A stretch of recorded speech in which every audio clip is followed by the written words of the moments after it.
Olá, eu sou a Gabi Fadel e bem-vindos a mais um Pare de Mimimi. Aqueles vídeos onde vocês me mandam e-mails contando as suas dúvidas, as suas crises existenciais, as fofocas da vida de vocês. E eu e a galera dos comentários damos o nosso melhor pra solucionar os seus problemas. Antes da gente começar, você já sabe, não se esquece de curtir o vídeo se você gosta aqui do Pare de Mimimi. Se inscreve no canal se você não for inscrito ainda. E vamos pro primeiro e-mail. Hi, Gabi e galera dos comentários, como vocês estão? Me chamo Liz, eu tenho 19 anos e sou uma mulher cis e bissexual. Há quase um ano eu me mudei para Portugal. Antes disso, eu morava no Brasil e eu estava em um relacionamento de 5 anos com um garoto. Nós começamos a namorar com 13 e desde então amadurecemos e crescemos juntos. Acho importante ressaltar que, durante esse tempo, já terminamos e voltamos várias vezes. Apesar de ser sempre ele que pedia pra eu voltar. Ele já me traiu uma vez. Ele flertou e beijou uma garota enquanto eu estava passando pelo luto da morte do meu pai. Não era um relacionamento muito ideal. Acredito que pelo fato de ambos termos crescido juntos, acho que havia uma dependência emocional mútua de ambos os lados. Enfim, quando eu decidi me mudar para Portugal, combinamos de ficarmos juntos até o último minuto possível, visto que depois desse dia iríamos terminar, 100% caso encerrado e cada um seguiria sua vida. E os últimos 3 meses antes de eu ir embora foram os melhores 3 meses de todo o nosso relacionamento. Vivemos mesmo momentos incríveis, o que facilitou o término, sem ressentimentos e com muito carinho e amor um pelo outro. Mas entendendo que apesar de tudo, não dávamos certo como um casal. Depois de 6 meses de solteira, me apaixonei por uma menina portuguesa, alguns poucos anos mais velha do que eu. E é só aí que começa o meu mimimi. Ela é a melhor namorada do mundo. Me trata de um jeito que meu ex nunca me tratou. Com ela, tudo é mais simples e leve. E realmente, ela é inteiramente e completamente incrível. Sou muito apaixonada por ela e não a troco por nada. Mas ela já teve outros 2 relacionamentos. Um com um homem e outro com uma mulher. Em ambos ela foi traída, o que a faz sempre achar que ela será trocada e ter muito medo de traição, já que foi um trauma mesmo bem profundo, e eu entendo completamente. Porém, agora que somos assumidas, meu ex ficou sabendo e achou muito legal. Ele nos apoiou e tudo mais. Eu e ele sempre concordamos em termos uma amizade após o término. E me sinto muito bem com a amizade dele. Porém, a minha atual namorada não gosta nadinha disso. Ela nunca me proibiu de nada, porque, segundo ela não teria que dizer nada, muito menos proibir, já que eu deveria sentir essa vontade de me afastar dele por livre e espontânea vontade, já que ele me fez tão mal. Além disso, ela sempre diz que essa relação de amizade com o ex não é normal pra ela e para a cultura portuguesa. Meio que pra eles acabou. Se fosse para estar na sua vida, eu não teria te tratado mal / terminado o namoro. Mas que papinho bosta dela, né? Que papo de pra cultura portuguesa. Pra cultura portuguesa o caralho, pra você, minha filha.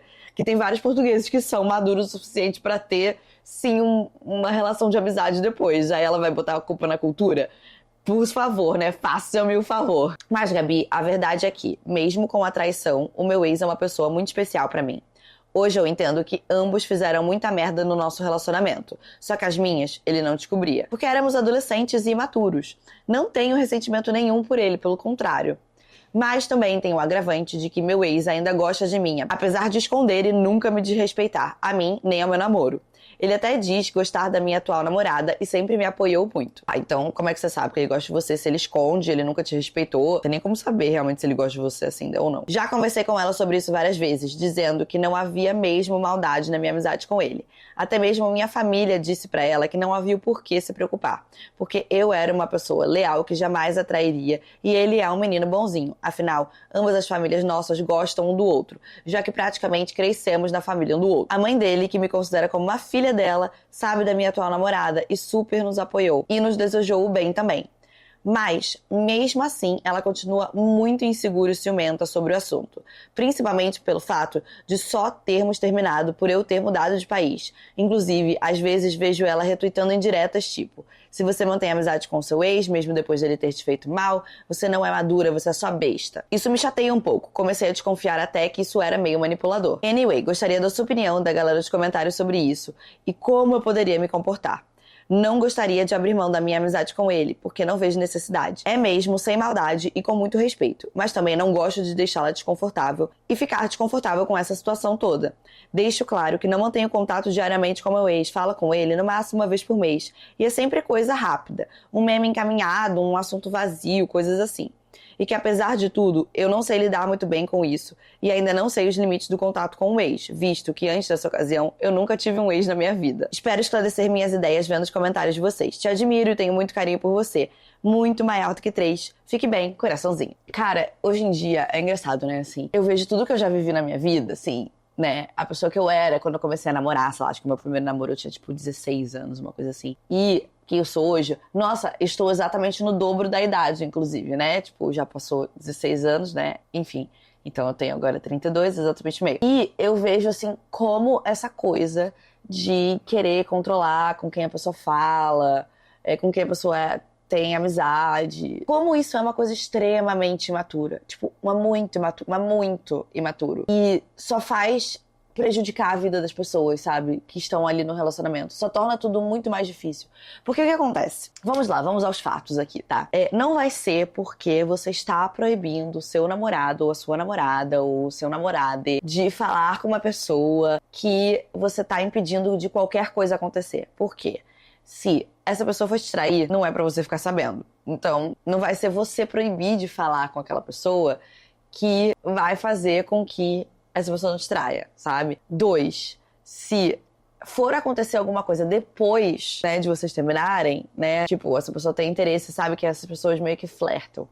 Também não vai ser porque você falou pra ela não falar com essa pessoa, sabe, impediu ela, mandou dar um follow, esse tipo de coisa, que eles não vão voltar a se falar depois, quando vocês terminarem. Você não tá impedindo nada de acontecer. Eu acho que o máximo que pode ser feito nessas situações é falar assim, ó, olha, eu não me sinto confortável, né, tipo, com amizade e tal, não sei o quê, assim, disso, pra pessoa, pra ser conversado, né, pra pessoa deixar claro, e pra pessoa entender que não é pra ficar, tipo, comentando da pessoa com você, sabe, mencionando, se é uma coisa que vai te trazer uma insegurança, não sei o quê, às vezes é melhor não ficar super falando, comentando, não fazer você, por exemplo, forçar você a conviver com a pessoa, às vezes, né, num caso assim, que você fala, pô, não me sinto confortável, essas coisas assim, mas assim, não dá pra proibir ninguém de falar com quem a pessoa quer falar, de ter as amizades que essa pessoa quer ter. Isso só traz um controle desnecessário sobre uma outra pessoa, que na verdade você não tem nenhum controle sobre essa outra pessoa, sabe? Não serve pra nada. É puramente deixar a imaturidade e o ciúme dominar uma coisa e estragar um relacionamento. É literalmente só isso. Então, assim, eu acho que a sua namorada tá sendo bem escrota, na real, em relação a isso. Mas como você falou que ela é poucos anos mais velha que você, eu imagino que ela seja meio nova também, sei lá, deve ter tipo uns 20, sabe? E eu entendo que, às vezes, quando a gente tem 20 ainda, falta experiência de você levar uns chifres na sua cabeça. E você entender como que essas coisas funcionam. Depois que você leva uns chifres na sua cabeça. Se bem que ela já levou, né? E já levou e ficou desse jeito. Eu sinto que eu, particularmente, ter levado chifres só me deixou cada vez mais de boa. Porque eu entendi que, cara, essas coisas elas são completamente fora do meu controle. Do meu controle, do que eu posso fazer, sabe? Não tem nada a ver comigo. Não tem nada a ver com quanto a pessoa gosta de mim também, sabe? Eu consegui entender essas coisas, assim, sabe? E eu entendi principalmente que se eu levasse um chifre, era só eu ir embora. Ia doer muito na hora, mas que depois arranja outro, vai fazer outra coisa, vai viajar, muda de alguma coisa, vai fazer um curso, sabe? Ela não deveria estar passando isso. O trauma que ela tem, não é você que tem que pagar o preço também, sabe? Se isso é uma questão tão grande pra ela, tão forte pra ela, ela tem que entender isso sobre ela, entender que ela não tem nenhum controle sobre você e nem deveria ter, que inclusive ela tá sendo bem escrota com você, querendo colocar a culpa em você de uma insegurança que ela sofre, que você já tentou de todas as formas melhorar, mitigar essa insegurança dela, mas que daí você tem que abrir mão de uma amizade com uma pessoa que você conhece há muito tempo e que você gosta e que você não quer. Tipo, vocês terminaram, vocês se falam super esporadicamente, vocês não moram nem no mesmo país. Cara, ninguém é obrigado, sabe?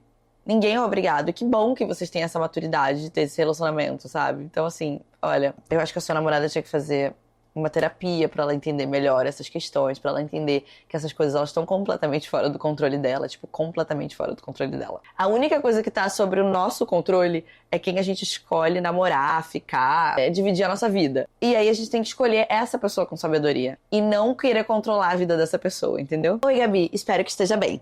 Me chamo Annie e o meu mimimi é o seguinte: eu tenho um ex-namorado que não foi lá essas coisas pra mim, mas vida que segue. Ele sempre passou um ar de arrogância e superioridade. Mas acabei, inocentemente, levando esse relacionamento por um tempo. Para contextualizar, ele veio de condições financeiras mais simples que eu. Desde que terminamos, algumas frases e comentários ecoam na minha mente. A exemplo de uma vez em que comentei como era um absurdo que pessoas brancas Entre na universidade pública por meio da política de cotas raciais. Dei exemplos claros de ex-alunos que levaram exposed.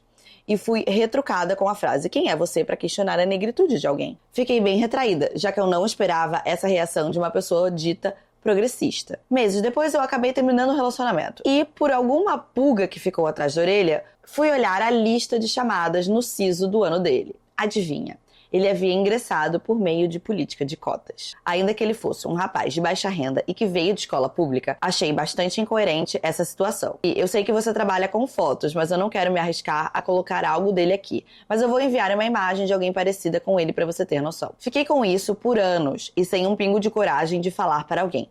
Há poucos meses atrás, eu descobri que ele assumiu um cargo público em um órgão X. E, como não sou besta, fui espiar o portal da transparência para ver se tinha a folha de pagamento.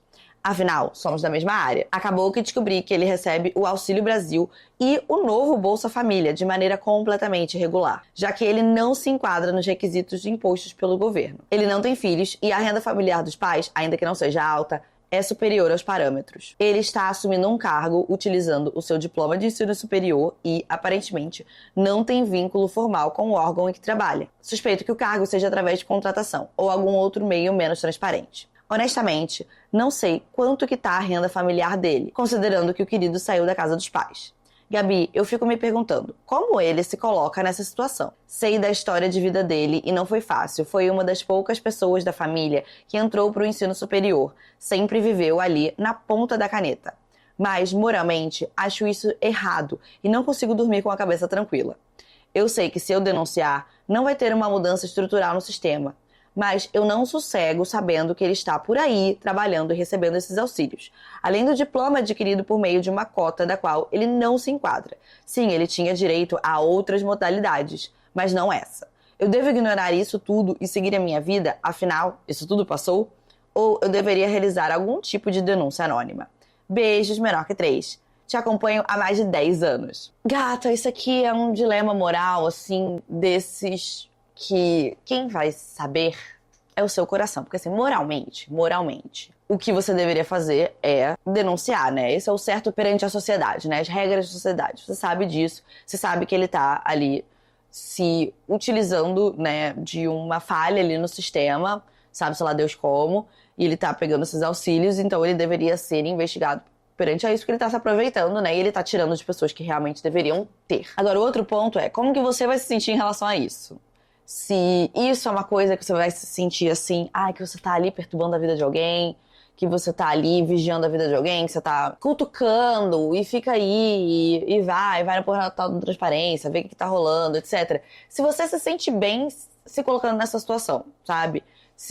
O que você prefere, entendeu? Se você prefere deixar ele viver a vida dele e não se meter mais nesse negócio, falar, foda-se esse cara, ou se você quer fazer a coisa que é moralmente ideal para a sociedade. E assim, eu não posso sentar aqui e te dizer o que é que você tem que fazer, porque às vezes, né, assim, eu entendo que muita gente, vai denunciar o ex e tal, não sei o que, isso não faz bem pra alma da pessoa às vezes, sabe? Tipo, a pessoa vai se sentir mal de estar denunciando alguém, de estar se metendo ali num negócio. E quem sou eu para dizer, né, se você precisa necessariamente fazer isso ou não, se você não se sentir confortável em fazê-lo. Mas, né, socialmente, o certo seria você fazer. E aí, querida, é um dilema moral seu, que eu não tenho nada a ver com isso, entendeu? A sua moral, ela é sua moral. Ela não é a minha moral. Então, se isso é uma coisa que você se sente confortável, né, de fazer, e é a coisa certa a se fazer nessa situação, faz. Mas se for uma coisa que for te incomodar de alguma forma, daí eu diria, não faz, então, se vai ser um problema pra você. Mas se não é um problema pra você, isso é um dilema moral, assim, só do que você quer pra você e do quanto que você se sente confortável de ir lá e denunciar uma pessoa. Porque tem gente que não se sente confortável, aí paciência, né? Mas eu fico curiosa, porque assim, apesar de ser a coisa certa a se fazer, eu sei que muita gente não faria, sabe? Porque sabe que no final iria prejudicar uma pessoa que ela conhece, sabe? E muitas vezes isso deixa a pessoa mal. Então eu fico curiosa de saber o que é que a galera dos comentários faria numa situação dessa, sabe? Ainda assim você teria que agir, né? Você tem que agir de ir lá e denunciar a pessoa. E aí você sabe que, assim, isso vai causar problemas pra pessoa. Apesar desses problemas não serem por sua causa. A pessoa é a culpada disso, sabe? Mas ainda assim, será que você sentiria uma parcela de culpa por ter feito isso? A pessoa que errou. Você não fez nada de errado, tipo, nada de errado. Mas você sentiria uma parcela de culpa por causa disso? É sobre isso, né, no final. É sobre como você se sente, apesar de você não estar fazendo nada de errado, tipo, de denunciar. Oi, Gabi, eu tenho um mimimi que não sei se tem resolução, mas quero ver a sua visão do problema. Tenho um tio 3 anos mais velho que a minha mãe. Ele mora até hoje na casa dos meus avós, que tem 80 anos. Nunca saiu de casa, nunca casou e sequer namorou ou teve perspectiva de sair. Acontece que meus avós estão ficando velhos e os outros irmãos estão decidindo como as coisas vão ficar quando eles partirem. Só tem um problema. Esse irmão, que tem 46 anos, não sabe se manter sozinho. Nem cozinhar, nem lavar roupa, nada. Sempre foi cuidado como um bebê pela minha avó. Pausa na história, quando a minha mãe e ele eram bebês/crianças, ele caiu e bateu a cabeça, o que fez ele ter um desenvolvimento atrasado. E que é algo que só é notável quando você tem pelo menos uma meia hora de conversa com ele. Mas que desencadeou toda essa superproteção com ele até hoje. Por isso, ele não chegou a criar vida social nenhuma. Não tem amigos, esposa, não se mantém em emprego por mais de 2 meses. Um homem gigantesco que come por 3, vive às custas do meu avô, passa o dia inteiro postando pornografia no Facebook. Meu Deus do céu, nem podia isso, nem pode isso. Comendo e dormindo. Sequer ajuda nas tarefas de casa deles. O mimimi é o seguinte, quando meus avós não estiverem mais aqui, não tem pra onde ele ir. Os irmãos decidiram que ele pode ficar com a casa. Mas, sem brincadeira, ele pode morrer de fome se não irem cozinhar pra ele. Os outros 4 já tiraram os deles da reta, kaká. Dizem que não tem condições pra ajudar. Sobrou pra minha mãe e eu, que somos as pessoas que geralmente ajudamos o resto da família. Sempre foi um desejo da minha avó que nós nos mudássemos para a cidade deles, que tem 20 mil habitantes. E eu largasse a faculdade e a minha mãe o emprego e adotássemos ele como filho. Que loucura! O que, obviamente, não é uma opção. Colocar ele para dentro da nossa casa também não é uma opção. Ele nunca é confiável perto de jovens e crianças. Nunca houve nada, mas há aquele sentimento que é melhor evitar do que remediar. E extrapola planejamento financeiro, tipo do nada ter um filho de 100 quilos. Então, Gabi, fingimos que não temos nada a ver com isso, como os outros irmãos, mesmo sabendo do desfecho provável dessa história. Tentamos alguma outra alternativa, arranjar uma esposa para ele, deixar a água bater na bunda e esperar que do nada ele descubra como a vida é. Nos ajude. PS, lendo o texto, até parece que é fora de alcance ele viver a vida dele. E é algo da deficiência dele, mas não é. Ele poderia perfeitamente viver uma vida normal. O que o impede é a vida cômoda que é proporcionado. Tudo que fez ele chegar aonde ele está hoje foram escolhas dele. É isso, Gabi. Espero que você ou alguém dos comentários possa nos ajudar nesse problema. Beijinhos, menor que 3. Olha, se a questão é desse jeito que você tá falando, de que, na verdade, ele é, sim, uma pessoa capaz de trabalhar e fazer todas essas coisas, né? Ele só não faz porque ele não quer, ele é mal acostumado, né? E não por causa de algum atraso. Se for esse o caso mesmo, gata, morrer de fome não vai, tá? Não vai. Não, simplesmente não acontece. A pessoa dá um jeito. Então, assim, eu acho que se vocês decidirem tomar este problema pra vocês agora já, tipo, seus avós nem morreram ainda, e aí você já tem todo um plano preparado pra assumir as rédeas deste carro imediatamente depois, pra que ele continue sem fazer nada, porque vocês acham que ele vai morrer de fome, sendo que se ele consegue, se ele é uma pessoa completamente funcional, ele não vai morrer de fome, que isso não vai acontecer, nem que seja ele viver de miojo, não vai. Então vocês estão contribuindo pro problema. Deixa ele se virar. A gente não tem que assumir as responsabilidades das outras pessoas dessa forma, essas pessoas são completamente capazes de viver a própria vida delas. O problema não é de vocês daí. É claro que isso tem que ser muito bem avaliado, que só quem pode avaliar é vocês, né? Que eu não conheço o querido pra dizer se realmente, né, ele é capaz de todas essas coisas, porque que não consegue trabalhar, etc, etc.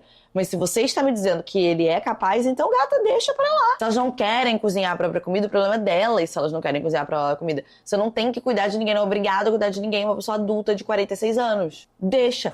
E não morre de fome, tá? Não morre de fome. Só morre de fome uma pessoa que é incapaz. Uma pessoa que não é incapaz mesmo, que não consegue, tem algum problema, que não vai conseguir ligar com um fogão, que não tem uma habilidade, que, né, não consegue, não tem os movimentos, a coordenação, capaz, uma pessoa que é incapaz realmente de fazer. Aí, beleza. Uma pessoa que não é incapaz não morre de fome. Porque o querido não vai ter dinheiro nem pra fazer as coisas que ele quer, ele não vai ter dinheiro pra comer, ele vai ter que se mexer. Então, assim, deixa.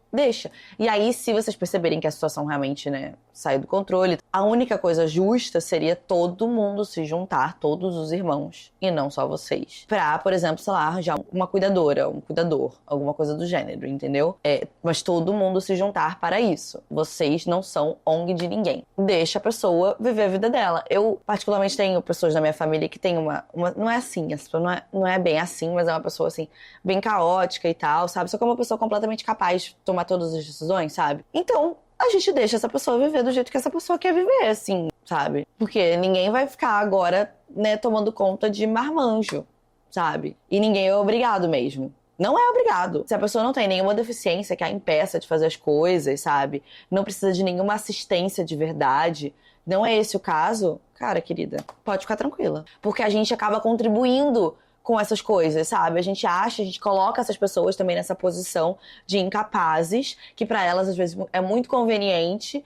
E aí, a gente facilita essa situação, exatamente a situação da pessoa não fazer nada, sabe? Tem que deixar a pessoa se fuder. A gente não pode querer ficar impedindo as pessoas de sofrerem as consequências das próprias ações. A gente tem que deixar as pessoas se fuderem, às vezes, pra elas aprenderem, porque é só dessa forma que as pessoas realmente crescem e saem da zona de conforto delas e conseguem transformar a vida. Muito cuidado também é prejudicial. Se você tem alguma dúvida, alguma crise existencial que você acha que eu ou a galera dos comentários pode te ajudar, manda um e-mail para mimimi@gabifadel.com pra você aparecer aqui no Para de Mimimi. Não se esquece de curtir o vídeo se você gostou, se inscrever no canal se você não se inscrito ainda e vire um lindo e mágico unicórnio muito bem resolvido. E eu vejo vocês no próximo vídeo. Tchau!